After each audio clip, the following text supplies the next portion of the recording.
Well, blessed morning, friends, folks. Today's February 27th. Man, is it gorgeous out here. Yesterday was like 78. Spring in February. How about that? I miss the lack of winter, though, to tell you the truth. Let's jump right on into this lesson, Sarah Young's. Keep your eyes on me. Waves of adversity are washing over you, and you feel tempted to give up. Boy, do we ever.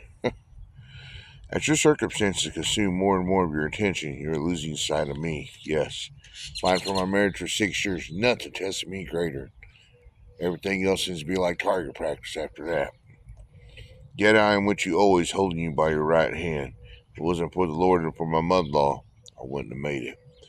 I am fully aware of your situation, and Cake and Covey, and I will not allow you to be tempted beyond what you are able to bear. Yes, if you fail under pressure, your strength is too small. Right when you feel like giving up and the pressure's on, and you feel like the weight of the world's going to crush you, remember Nadakalakusha, Jesus Christ lifted the weight of the world off of you and I. So you give it to Him, and you're going to be receiving victory by His invincible right hand of glory. Your gravest danger is worrying about tomorrow. Boast not about tomorrow, for you know not what today holds.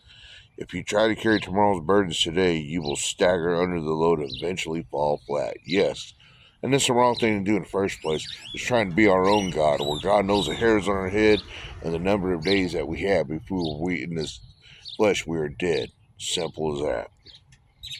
You must discipline yourself to live within the boundaries of today. It is in the present moment that I walk close to you, helping you carry your burdens. Keep your focus on my presence in the present. Yeah, just simply be aware of God right here, right now. I mean, we woke up out of bed. It's a beautiful day. There's not a cloud in the sky today, man. It's going to be an awesome day. We got out of bed. We got health. You know, we have a word of strength as dads. We're the leaders in the family. And if we're not, shame on you. But it's time to get a job, because now that woman is doing what you're supposed to do. And this is what went on with Adam and Eve, man. The woman was always after the man's position from that day forth. And they were the first two. But if the man wants to be a wimp and step on that, well, then the woman is going to step into position. She will work hard to become a leader, while the man becomes lazy because he's a slave. A slave to, you're not raising your kids? You want to get a job and provide for your family? But she is. Shame on you. If you have an understanding, which Annie and I did at one time, I did some crazy work. I used to wrestle with cattle and stuff, so my baby Cake in there that's 19 had diapers when she was a baby. Then after a while, Annie took over. She had the better job working at Cheyenne Head Start in Clinton, Oklahoma. And she was the breadwinner, making about $750 every 2 weeks. That's pretty good money for us. We got out of a situation we were living with some cows didn't get along with, man. It started off good and then it went sour. So we went to go live with her mom and dad again for a season, a long season. But when Annie come out of that, then we moved here to Lawton. And, man, I went back into fighting fire for the Comanches. I took my role back as a leader in the family as far as an occupation. Hey, man, but there ain't nothing wrong with a man working and a woman working. That's the best. I wish I would have had that.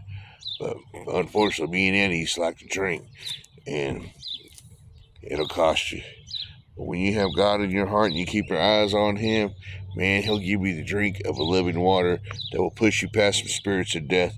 And that's what's in that alcohol. They don't tell you that part. That's what's in them drugs. They don't tell you that part. And even if they did tell you that part, there would still be fools taking this machete today. If you looked at fentanyl saying, this dose might kill you, and it don't take nothing but less than a pinky nail, well, let's find out. And so forth and so on. May cost jail time, may cost prison time, may cost you to steal from your family, may cost your family to hate you, and so forth and so on. People would still take these things. As a fool repeats his foolishness, dog returns to his vomit. But when you keep your eyes on God, you're going to be courageous, and you're going to be brave, and you're going to lead others to be saved by the glory of his way higher than always in the tablet of your heart, showing others his love that endures everything. I want to thank all y'all that watch these videos, because most don't and most won't.